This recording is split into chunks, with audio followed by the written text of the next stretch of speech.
Okay, we got Kevin in New York. Let's talk to Kevin.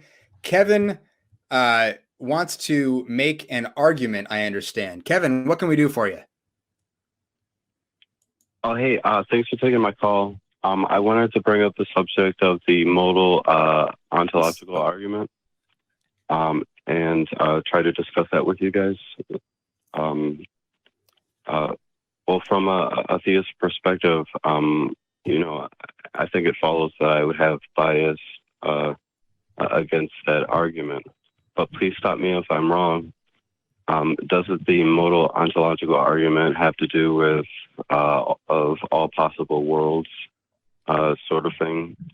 Modal logic would, yeah. So, yeah. Yes.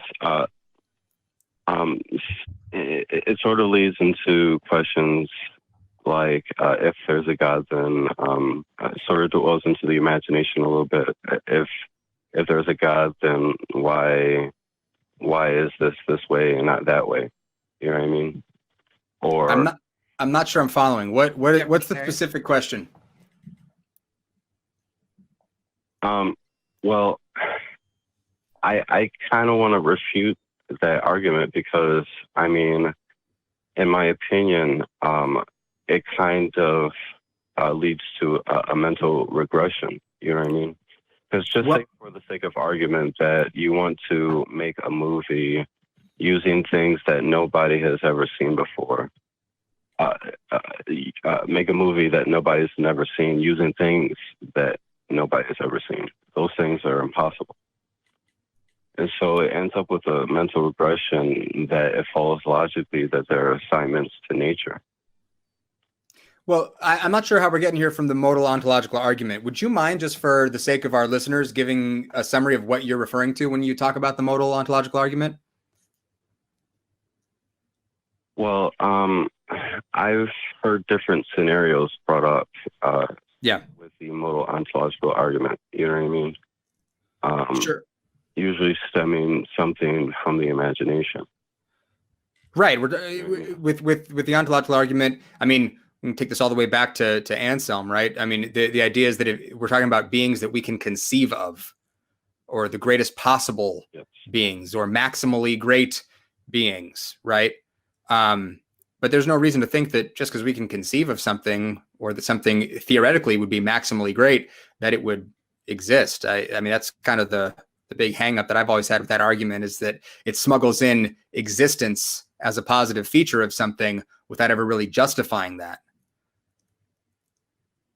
You get what I'm saying? Yes, and that's why we kind of have to, in my opinion, expand our thinking on certain things, especially when it comes to the fundamental things that we know about reality, such as time, for example. Time, in my opinion, shows illusionary aspects. That's why we can live in a universe and on an Earth where there are time zones, or we're only seeing the light that comes from the sun 8 minutes ago, the light that comes from the moon 3 seconds ago. And as we look out into the universe, we're looking into the past. You know what I mean? So I do. So to get more to the point, that leads me to the conclusion that time isn't necessarily as we think it is, and that time wouldn't exist without movement. What does this have to do with what does this have to do with theism or a God, Kevin? It has to do with a God, because it leads me to think that there had to have been a personal agent that gets the ball moving, for a lack of a better way to say it. Okay, so when your conception of God, then, if I'm understanding, you're going with sort of the prime mover thing. Is that where we're at? Yes. And it's because of time? Well, that's only one aspect of it, because I have also came to the conclusion that it seems like there'd be no time without movement, the movement of heavenly bodies that we see out in the universe. But not to not to stray to a different subject, but it may seem dull and boring at first, but of all the inventive or artistic creativity that's ever happened, ultimately regresses to the obscure infinite mind, which we would call God. Well, I don't know how we would justify that. There's a limit. I think that, I mean, it seems like, I don't know why we would think that creativity isn't something that comes down to just the minds of human beings, or, you know, I'm not sure where this call is going, Kevin. I mean, I understand that people think that there needed to have been sort of this prime mover to get the show off the ground at the beginning. I understand there's a lot of mystery in the universe and a lot of things that we don't understand. I don't understand though where the leap is made to there's a lot of stuff we don't understand, therefore God.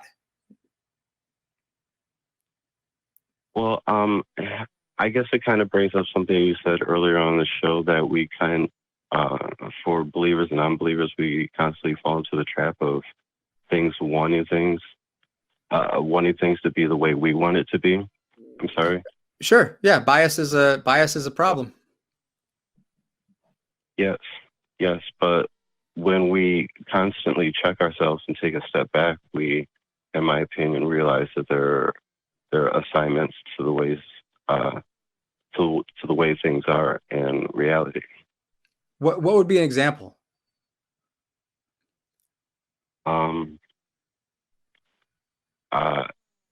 Well, an example was like the scenario I brought to you before. Say, just for the sake of argument, you're trying to make a movie Okay. that nobody has ever seen, using things that nobody has ever seen before. Okay. Possible. It's always a regression to what always the things that have always been. Right. So when we look at the nature of reality, when we look at the nature of reality and the universe that we find ourselves in, I mean, there's sort of a set of things that exist, right? And those things that exist seem to behave the way that they behave. I don't know why we would need to assume that there's some cosmic filmmaker that made these things this way. That's just adding an unnecessary entity, as far as I can tell.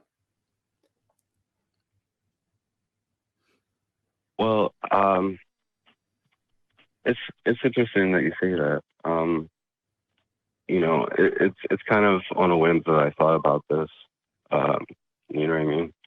But it just as I said, you know, it seems kind of contradictory to what we would perceive as reality, that when we look out into the universe, we're actually looking out into the past.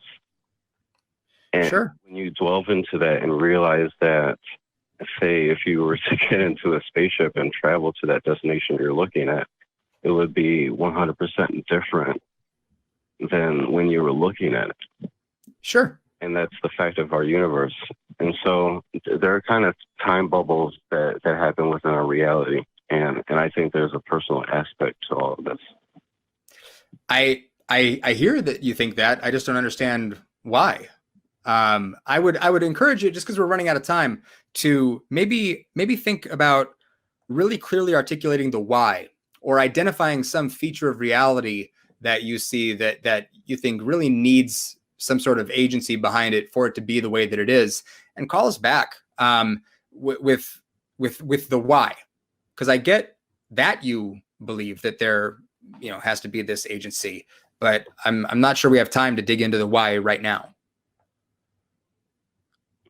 Okay. Well, yeah. Thanks for your questions as well. I'm definitely going to give it some more thought. Thank you. Hey, we're all just trying to give it more thought, man. Have a great rest of your weekend, Kevin. Thank you for calling in.